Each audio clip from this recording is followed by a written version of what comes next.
quiero que estemos todos dentro de este contexto del día de hoy, porque de aquí sale una palabra que vamos a estar tocando con mucha delicadeza. Espero que nada de lo que esté diciendo se aplique en forma directa, simplemente es algo educacional y algo de que el Señor nos quiere edificar con respecto a este tema que tiene que ver con nuestro caminar a diario. Y me encantó la versión de Nueva Biblia de Latinoamérica. Esta versión me pareció muy simple y directamente aplicada. Es extenso, así que lo voy a leer. Ustedes lean la versión que ustedes tienen. Vamos a empezar en el versículo 16 de Mateo 19. Antes que se me olvidara, si tú tienes tu celular, tú estás en casa, comparte esta palabra en el día de hoy y hazla llegar a aquellos que puedan recibirla por medio de Facebook o YouTube. Así que vamos a dar comienzo y vamos a leer desde el versículo 16. Vamos casi a leerlo todo porque sí, vamos a leerlo todo. Iba a tratar de extractar ciertas cosas, pero vamos a leerlo todo. Dice, y lo tengo en mis notas. En el versículo 16 abre y dice, y un hombre se acercó a Jesús y le dijo, Maestro, ¿qué cosa buena haré para obtener la vida eterna? Jesús le respondió, ¿por qué me preguntas acerca de lo que es bueno? Solo uno es bueno, pero si deseas entrar en la vida, guarda los mandamientos. La pregunta viene a seguir, dice, ¿cuáles? Preguntó el hombre, y Jesús le respondió, no matarás, no cometerás adulterio, no hurtarás, no darás falso testimonio, honra a tu padre y a tu madre y amarás a tu prójimo como a ti mismo. Podríamos hasta recitar esto porque estamos tan involucrados en la palabra que conocemos este texto. Pero vamos a llegar más adelante. En el versículo 20 arranca y dice, el joven dijo, todo esto he guardado, ¿qué me falta todavía? Jesús le respondió, si quieres, y subraya esto porque tiene que ver con el tema del día. Si quieres ser perfecto, ve y vende lo que posees y da a los pobres y tendrás tesoro en los cielos. Y ven y sé mi discípulo. Pero al oír esto, el joven, estas palabras, se fue triste, porque era dueño de muchos bienes. Continuamos en el versículo 23. No sé si estás empezando a asimilar el contexto de la situación de un gran hombre que quizás escuchó de Jesús y estaba oyendo el mensaje de su reino, el que venía trayendo de ir al reino y participar de las promesas eternas. Pero había un compromiso que llevaba más allá de lo práctico, los mandamientos de la ley mosaica. En el versículo 23 Jesús dijo entonces a sus discípulos, en verdad les digo que es difícil que un rico entre en los reinos de los cielos, en el reino de los cielos. Otra vez les digo que es más fácil para un camello pasar por el ojo de una aguja que para un rico entrar en el reino de los cielos, o en el reino de Dios, como dice en esta versión. Dice, al oír esto, los discípulos estaban llenos de asombro y decían, entonces, ¿quién puede salvarse? ¿Quién puede salvarse? Pregunta interesante, ¿no? Para aquellos que tratamos de conocer y agradar al Señor. Pero tú cuentas con la gran victoria de que conoces la palabra del Señor y puedes asimilar una gran respuesta a través de lo que ya conocemos del gran sacrificio de Jesús. Jesús mirándolos les dijo, para los hombres eso es imposible, pero para Dios todo es posible. O sea, aquel esfuerzo que se pedía, más allá de lo que se hacía con lo práctico, y no lo vemos como casi de poder hacerlos, Dios dice, no, para mí eso es posible hacerlo. Entonces Pedro le respondió, mira, nosotros lo hemos dejado todo y te hemos seguido, pues ¿qué recibiremos a cambio? ¿O qué vamos a recibir podríamos tratar de buscar las interpretaciones bíblicas a esa pregunta de Pedro. Jesús le dijo, en verdad, le digo que ustedes me han seguido en la regeneración, cuando el Hijo del Hombre se siente en el trono de su gloria.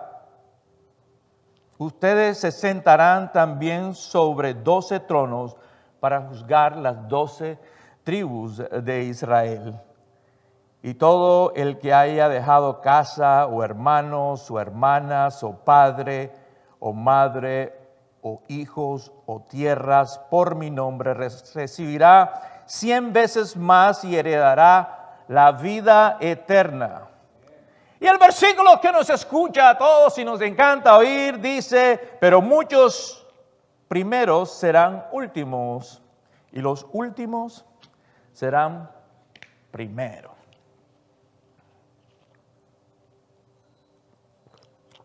Hay un sentir de un compromiso más allá de simplemente conocer la existencia de un Salvador que nos trae a través de un sacrificio que conocemos y que si lo aceptamos llegaremos a esa vida eterna prometida.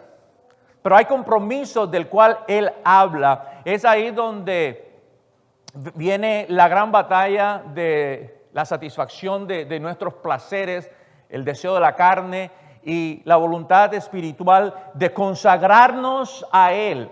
Y la semana pasada el pastor estuvo hablando de su gran intención de que cada momento de oración, cada momento de aislamiento con el Señor, sea de oración o en ayuno o en cualquier práctica espiritual, era de tratar de buscar el espacio dentro de esa práctica, de sentir su presencia o sentir una parte donde exista la comunicación, la parte tangible que buscamos tanto, porque nos estamos comunicando con un ser que es espiritual. No estamos hablándole a mi esposa que está al frente mío, ni a mi amigo que podemos tangiblemente ver su físico y escuchar su voz. Queremos llegar ahí.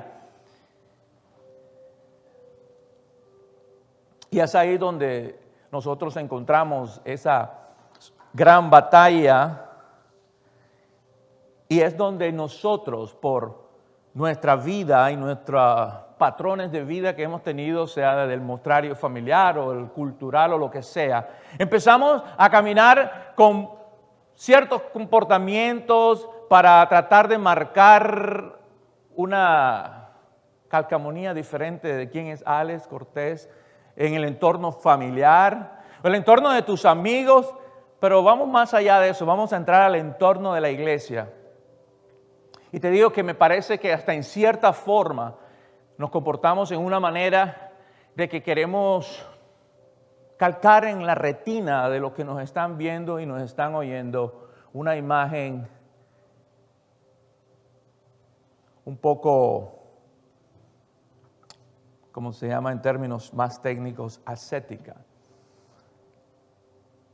Porque ese es el sentir que queremos que nos vean, como el comportamiento del hermano Alex es tan lleno de santidad, o el hermano Alex siempre está haciendo las cosas que le agradan a Dios. Y de ahí parte un patrón del cual quisiera yo pegarme a él y hacerlo, o yo desarrollo mi propio patrón. Y empezamos a entrar en un cinismo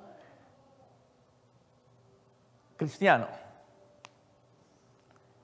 Y aquí no nos excusa nadie, tanto yo como los que estamos sentados, todos tenemos un nivel de cinismo cristiano para portar esa imagen dentro del cuerpo imperfecto de la iglesia de Cristo, mostrarnos diferentes, para tener algo de que el pueblo hable y no haya tanta crítica. No sé si me estás entendiendo. Estoy sonando un poquito sarcástico quizás, pero ese es el día de hoy.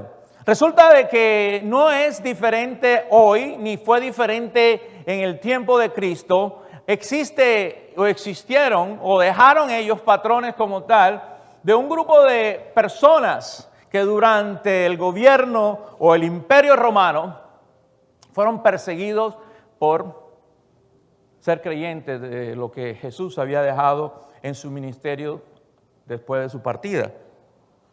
Y esta gente, si vamos a hablar de literatura, se llaman los padres del desierto. En sí, cuando Constantino decide y dice, vamos a hacer una estandarización de fe. La iglesia cristiana es aceptada y podemos ahora ser todos cristianos. Y se aceptó esto como el patrón de iglesia o de religión dentro de la comunidad romana. Pero había un sinnúmero de personas que habían recibido esta persecución pre-Constantino y decían, no, este tipo está mintiendo, yo me voy a buscar, de lo que estábamos hablando, voy a aislarme, me voy a volver el ermitaño que me ponga en la solitud para yo estar dedicado o un 100% en la búsqueda de ese encuentro con el Señor Jesús para buscar más de esa santidad. Y de ahí nace lo que se llama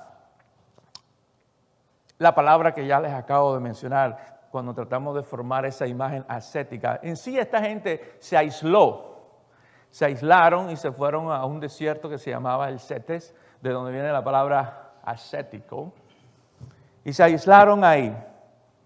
Y se enfocaron, uno de ellos se enfocó en el versículo 19-21, de la cual hemos leído, del contenido de la parábola, en el versículo que dice, si quieres ser perfecto, ¿te acuerdas que te dije, subraya el contenido de esto? Si quieres ser perfecto, vende lo que tienes y dáselo a los pobres y tendrás tesoros en el cielo. Y en sí, esta gente, sea por los factores que ya les mencioné, entran en lo que se llama un monacato, volviéndose monjes. Se van, primero que no confío en este señor Constantino que dice que ahora puede ser cristiano, pero hace unos días me estabas persiguiendo y me tirabas a los leones. Este grupo de gente empezaron a seguir esto y han creado una doctrina que era el aislamiento, y es donde se forman todos estos conocidos grandes monjes de la historia. O sea, la desconfianza, el factor de la desconfianza y el factor de la persecución, más el contenido bíblico que habían escuchado de la palabra de decir, aíslate, entrega todo y entrégate en sí, dándote limitaciones. Limítate la carne, que es el ejercicio del cual les estaba hablando antes. Limitarnos en la carne para nosotros tratar de buscar el agrado de Dios o el favor de Dios, haciendo como especie de una transacción. Y es la parte más difícil que yo veo dentro de nuestra vida cristiana, porque siempre queremos hacer un escambio de, Señor, si ayuno hoy, por favor que salga tal trabajo. Señor, si yo camino de rodillas, bueno, en la iglesia tradicional dicen que entran de rodillas, yo nunca digo, mi abuela dice que ella entró de rodillas en la iglesia porque una vez yo estaba enfermo y yo me sané, pero bueno, esas son historias de abuelos, no. Los sacrificios carnales, en sí, creo que si ustedes ven durante la Semana Mayor, pasan muchos documentales de Filipinas donde mucha gente se dan duro con juguetes por querer exponer la carne y limitarse. Entonces entramos en todos estos comportamientos que nos vuelven en cierta forma cinistas, si se puede decir tal palabra, ¿no? ¿Cómo? Cínicos. Vamos a decirle cinista como una profesión. ¿Cómo? Cuenta la historia de que estos tipos que se fueron, de ahí empieza a comenzar la contradicción de en sí del propósito inicial. El propósito inicial era de aislarse y buscar en ayuno, oración, despojándose de propiedades y estar básicamente en lo mínimo para encontrarse con la presencia de Dios. Pero hay un problema. Cuando estamos viviendo en un mundo que se rige por la carne, tienen que existir necesidades básicas. Y estos empezaron a crear doctrinas diferentes o patrones diferentes que en cierta forma se volvió una secta. No quiere decir que si tú estás haciendo sacrificios de la carne vas a hacer o crear una secta, pero tenemos que ver qué sucede con este grupo. Dice que esta gente, las mujeres empezaban a tejer ciertas cosas, obviamente habían dejado todo, tenían limitaciones de acceso y ellos estaban tratando de encontrarse con el Señor a través de la vida ermitaña que habían escogido en el desierto y empiezan a crear un comercio nuevo de ventas de cosas, ¿cómo le llaman estas cuestiones? artesanales y empezaban a hacer la venta. Pero dentro del mismo grupo empezaban a desarrollarse el padre Alex, porque yo tenía a cargo 4 personas dentro de esa reclusión en que estaban, y yo tenía más experiencia en prácticas espirituales, y yo te tenía que guiar a ti. Ya agarraba un patrón de ser el padre Alex o el padre de tal celda o célula. Empezaron a crear fotografías, artes, y las empezaron a vender a los grupos ortodoxos de ese entonces, cuando se forma la iglesia ortodoxa. Y son esas grandes figuras de fotografía, no sé si ustedes las han visto, de las iglesias que las ven con unos colores grisosos, verdosos, y hay unas figuras casi con sus horas así. Empezaron a vender eso porque Alex tenía ciertas características de espirituales que no la tenía la célula de mi amigo Pollux. Y empezaron a crear eso. Entonces, el motivo por el cual se aíslan a buscar la presencia de Dios los lleva a una conformación de una secta nueva. Entonces, era contraproducente lo que se estaba haciendo. Y lo mismo pasa cuando el pueblo de Dios, la iglesia contemporánea del día de hoy, tratamos de hacer algo que agrade a Dios y empezamos a hacer prácticas contraproducentes que no nos llevan a ninguna ganancia espiritual. No sé si me estás entendiendo. Pero no te estoy diciendo esto porque quiero marcar de que eres cínico o que en cierta forma nos comportamos tratando de hacer. Y yo sé que estas prácticas espirituales del ayuno, la oración, son necesarias para enriquecer nuestra vida espiritual, siempre y cuando se hagan dentro del contexto bíblico, sin necesidad de adoptar doctrinas en un solo versículo bíblico. Vamos a ver, o sea, yo no estoy exento de ser cínico ni de hacer prácticas que de pronto no estén en los ojos de Dios como aceptables, pero yo creo que estoy haciendo lo correcto. Y no es ninguno, yo creo que también en la Biblia, nadie era exento de eso. Y una de estas personas fue Saúl. Saúl cayó en ese cinismo. Y si leen el primer libro de Samuel, con un poquito de atención, y fue cuando yo empecé a sentir de que, siendo un hombre escogido por uno de los profetas de Dios, y fue ungido para servirle a Dios dentro del pueblo que Dios había escogido, el pueblo de Israel, empezó a actuar en una forma cínica.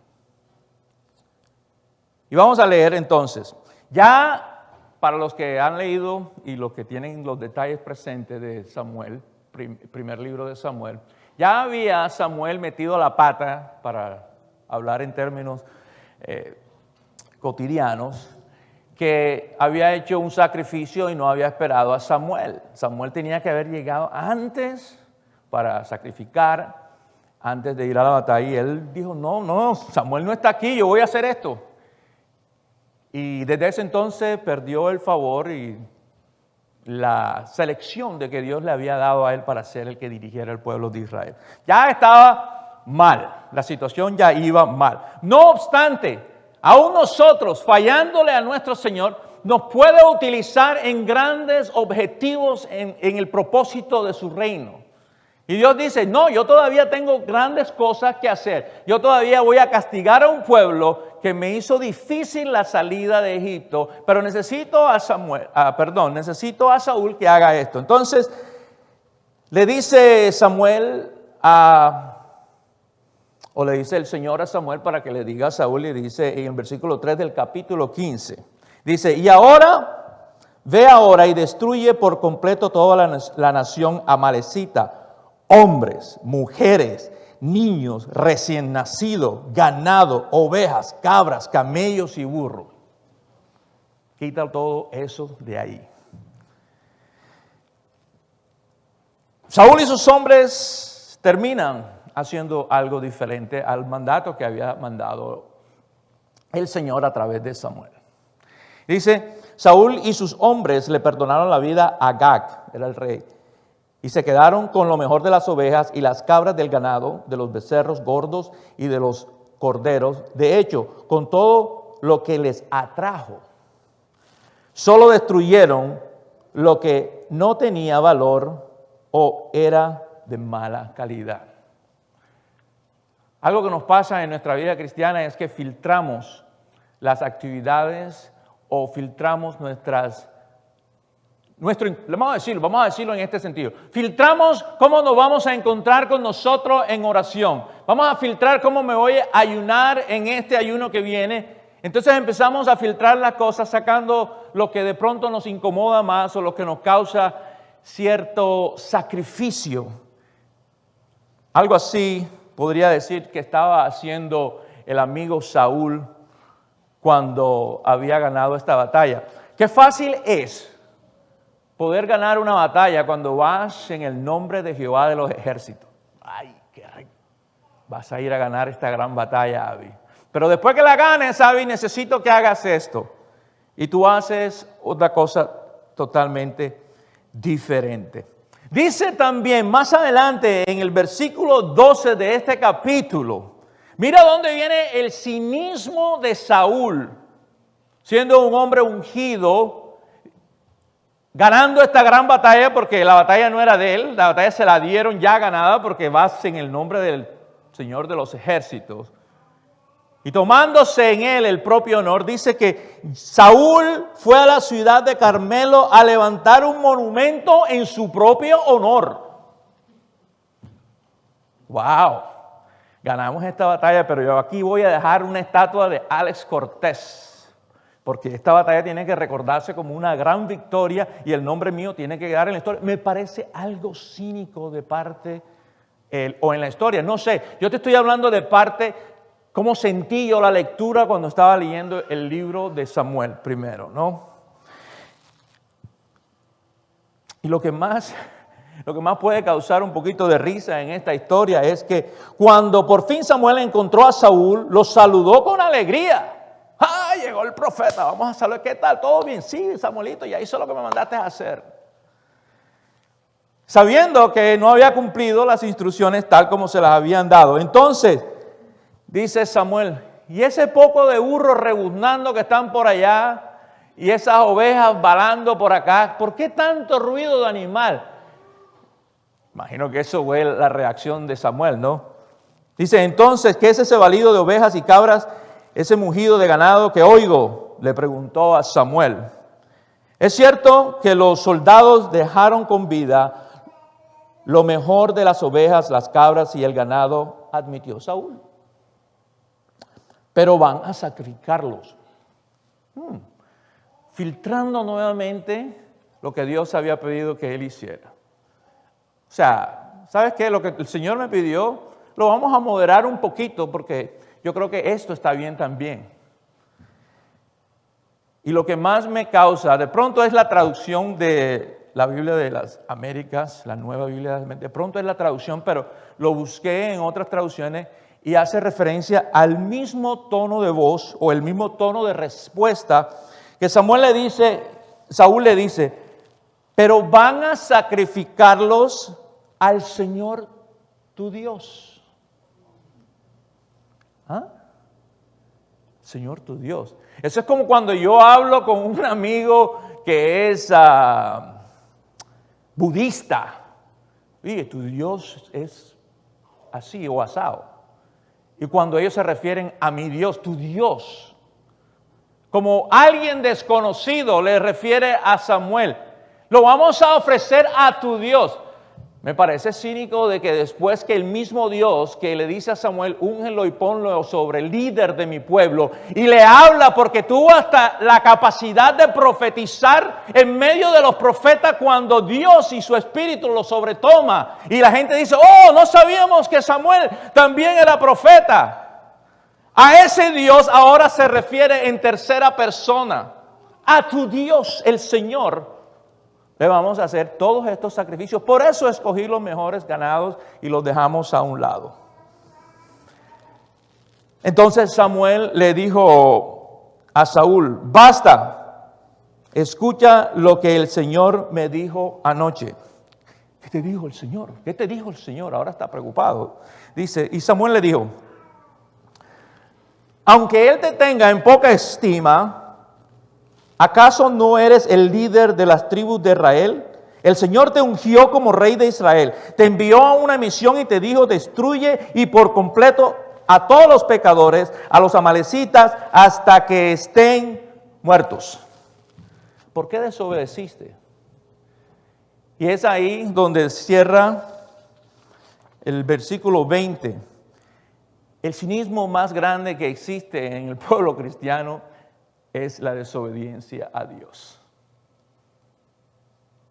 El intento de nosotros buscar una vida ascética o monástica o reservada, buscando ser santificados en nuestras acciones que escogemos,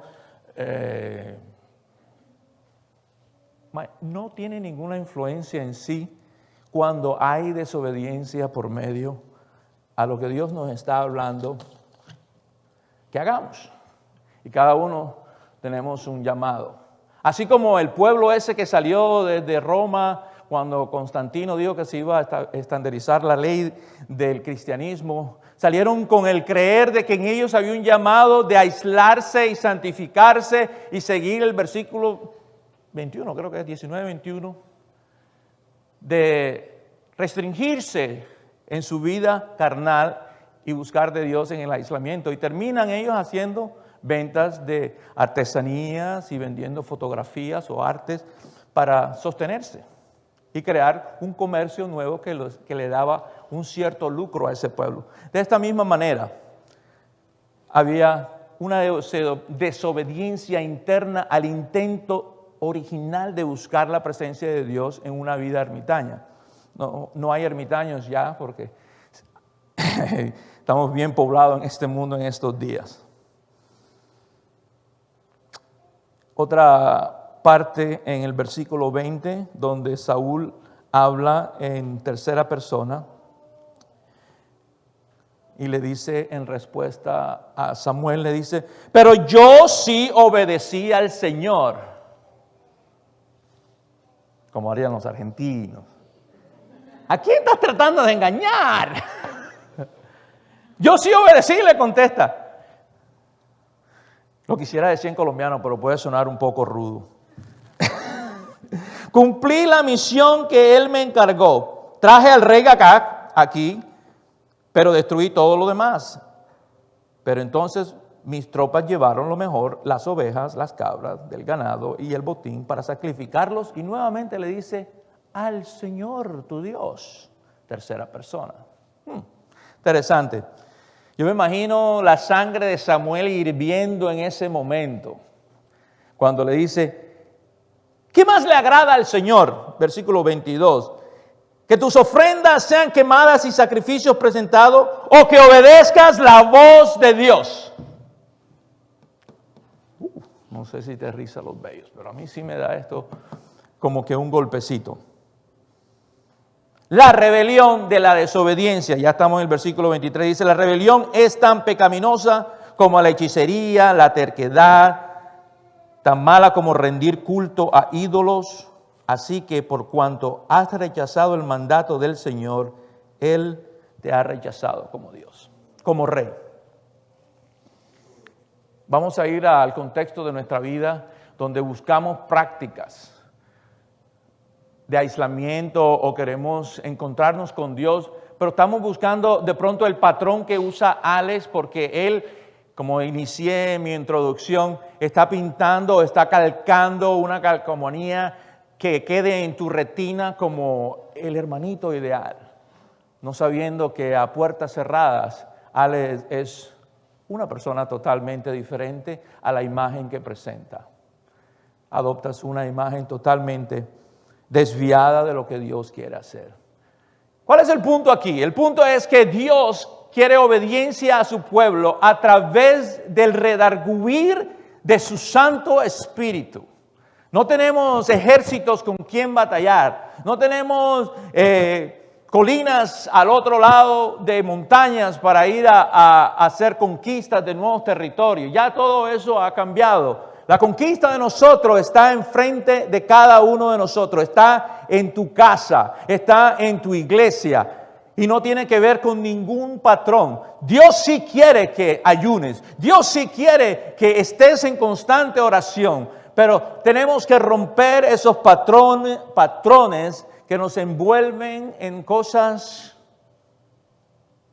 casi llenas de nubes y no nos dejan ser un verdadero cristiano.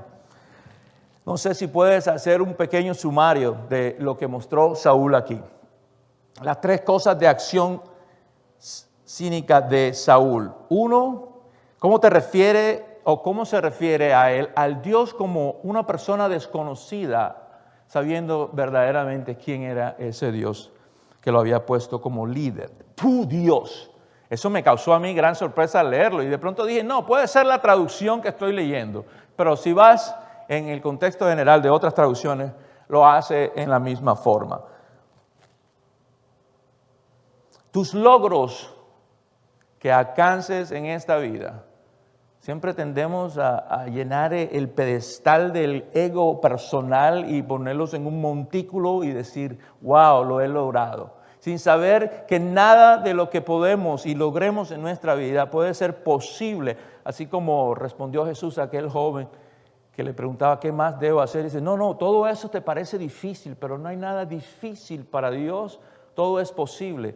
Entonces nos llenamos de atributos de conquista cuando logramos cosas que Dios nos ha facilitado.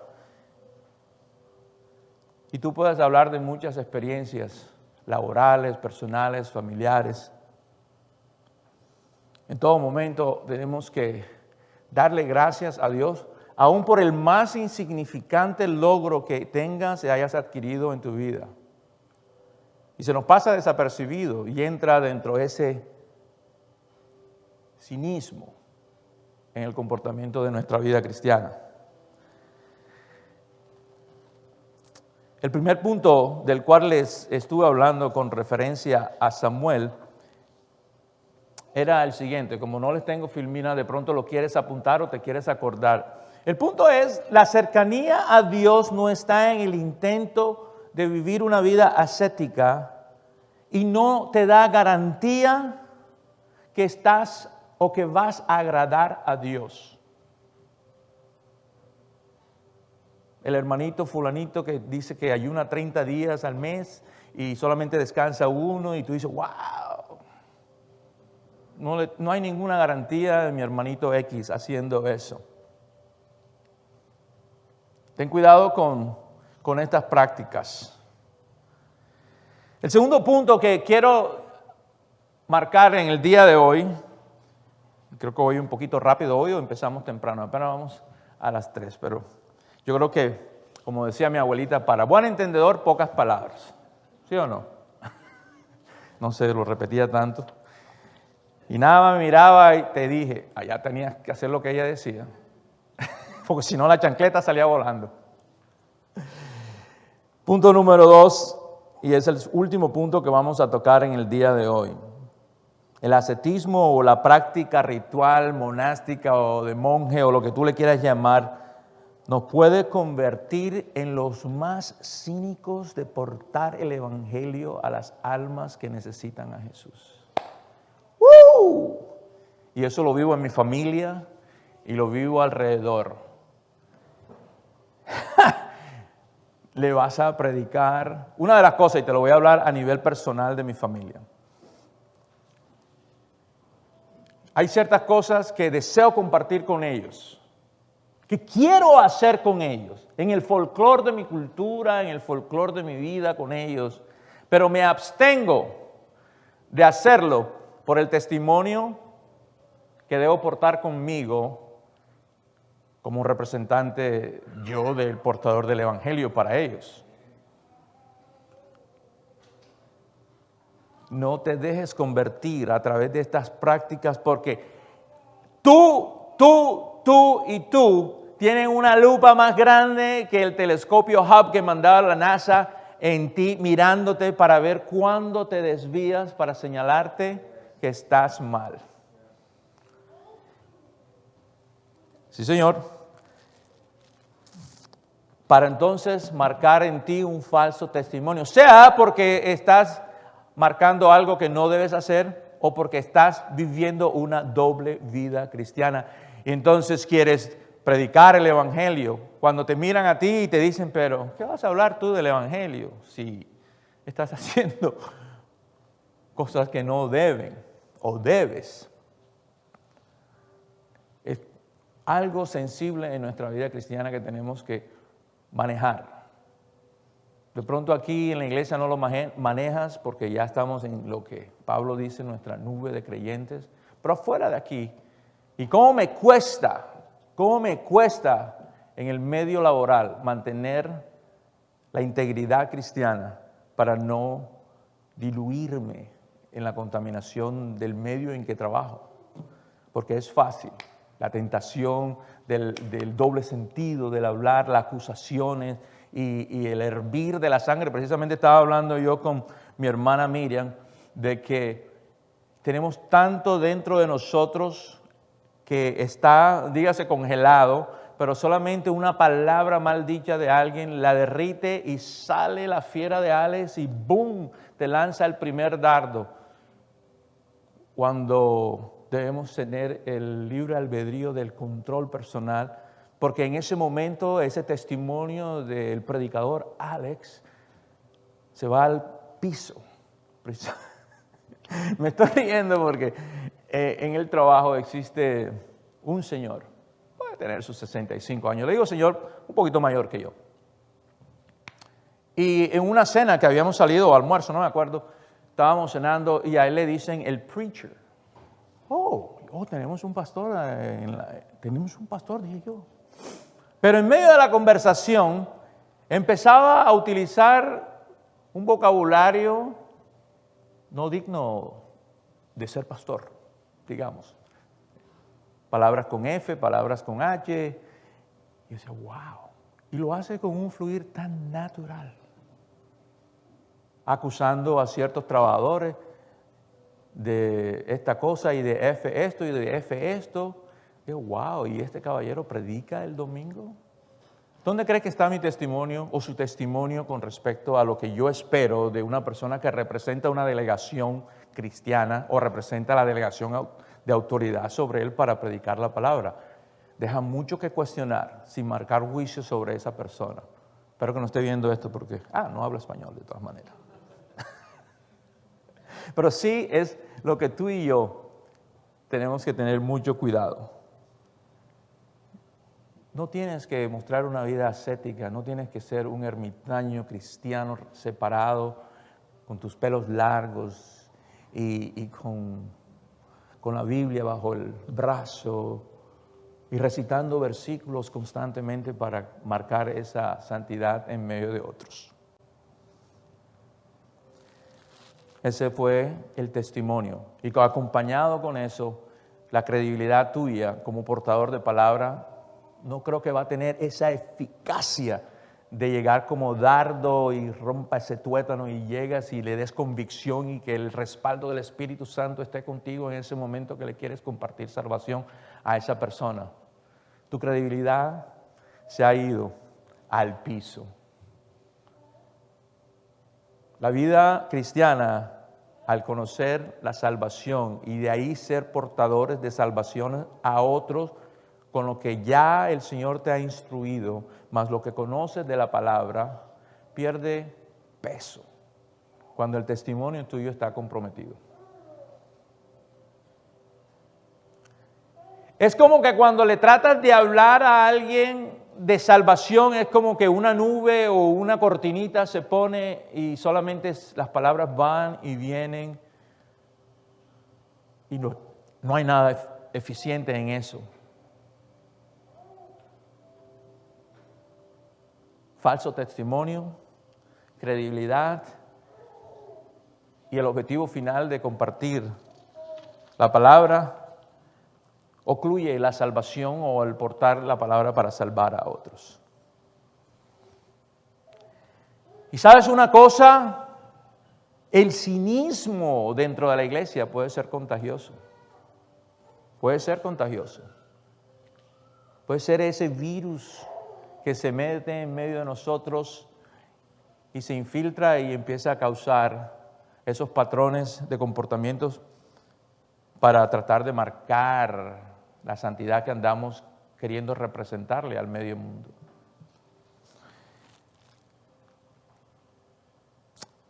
Primera de Pedro 1, 18 al 19 nos aclara este gran punto. Dice, ustedes saben que fueron redimidos de su vana manera de vivir, heredada de sus padres, con la sangre preciosa, como de un cordero sin tacha y sin mancha. Esta es la sangre de Cristo. O sea que nada de lo que tú hagas en ese esfuerzo puede cambiar el mostrario perfecto de la sangre que fue derramada en la cruz. Sí, es que nosotros heredamos, es decir, la percepción realista de quienes somos nosotros es lo que nos hace comportar, atraer patrones nuevos de tratar de agradar a Dios en nuestra ideología de que lo que estoy haciendo es para el agrado de Dios, y estoy seguro que eso es para el agrado de Dios, porque está basado en lo que he visto y no está basado en la relación directa con Dios, en el excluirme y estar en diálogo con Él a través de la oración y el ayuno. Y no juntarme a buscar patrones nuevos de tratar de encontrar cuál es la fiebre nueva que está moviéndose en el día de hoy, cuál es la moda nueva del evangelio que se está moviendo en el día de hoy para yo ser preferido en frente de mi Señor. Y yo sé que cada uno de nosotros no estamos exentos y hemos caído y caemos y seguimos cayendo en eso. Mi consejo en el día de hoy como iglesia y como hermano de ustedes es que estemos constantemente alimentando tres cosas que mencionó Pablo en sus epístolas. Dice, nuestra fe en Cristo tiene que estar aumentando constantemente. Tiene que ir en crecimiento porque es algo intangible, no está basado en un acto de lograr y hacer con herramientas tangibles y palpables. La fe en Cristo es lo que es fe de algo que tú tienes que creer y saber porque hay convicción de que es. Y que sabes que esa misma fe tiene un poder más allá de lo que tú podrás lograr aún con todos los esfuerzos de reclusión, de ser un ermitaño cristiano, de ser uno de esos que se aislaron en el desierto de Cetes para hacerse llamarse nuevos cristianos o padres de la fe, como se llamaban en ese entonces. Hoy en sí, la historia de la religión muestra de que muchos de ellos fueron canonizados como santos.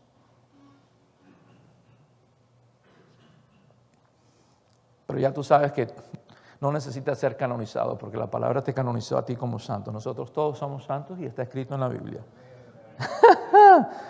Tú que estás viendo, no sabías eso, ¿verdad? Márcalo en tu Biblia.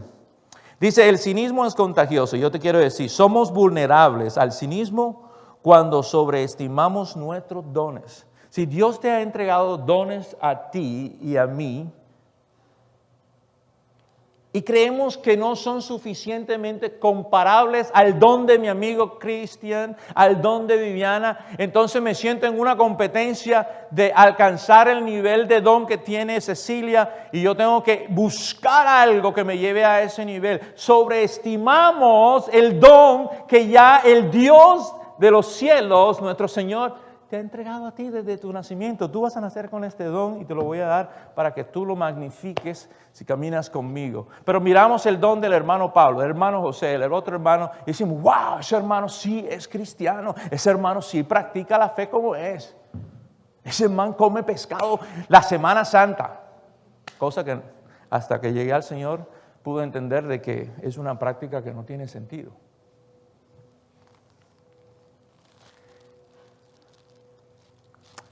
Voy a cerrar con un versículo final. Y Pablo nos dice en Romanos 12:13. Búscalo. Si tienes tu Biblia contigo, búscalo porque vamos a cerrar con eso.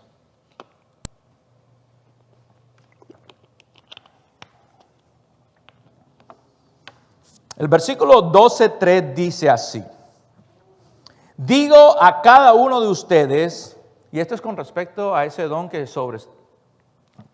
sobreestimas. Dice, digo a cada uno de ustedes que no piense de sí mismo más de lo que debe pensar. O sea, no te creas más, ni tampoco te creas menos, sino que pienses con buen juicio según la medida de fe que Dios ha distribuido a cada uno de nosotros. Vamos a ponernos de pie y cerremos con oración este servicio después de haber recibido este mensaje en el día de hoy. Señor, te damos gracias, bendecimos todo lo que viene de ti, bendecimos la vida de cada uno de los que hoy se han hecho presentes en este día. Señor, es tan difícil, y algunos podrán diferir en mi expresión tan contagiosa de que sí es difícil caminar en este mundo cristiano. Es difícil caminar, porque ¿quién tiene más fuerza, el espíritu o la carne? Pero es más sabroso y placentero caminar dentro de la carne, porque es lo que nos ha mostrado el mundo.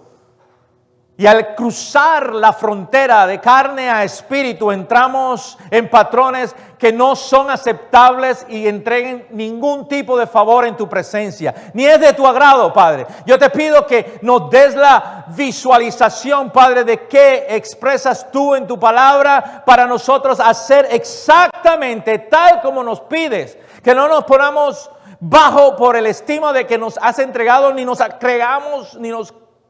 creamos más de lo que somos. El salmista dice de que nos hiciste por debajo de los ángeles, pero aún así, habiéndonos puesto en ese estándar bajo, nos diste el poder o el beneficio o el privilegio de ser dados con honor a tener señorío sobre este mundo. Yo te pido que en cada uno de nosotros, Padre, en las mentes de cada uno de nosotros se ha renovado y se haya renovado, Padre, los patrones de vida que sean agradables para ti y que sean el verdadero testimonio que puedan ser copiados por otro, para así hacer crecer tu cuerpo antes de que venga tu segunda venida, Señor. Te damos gracias en el nombre de Jesús.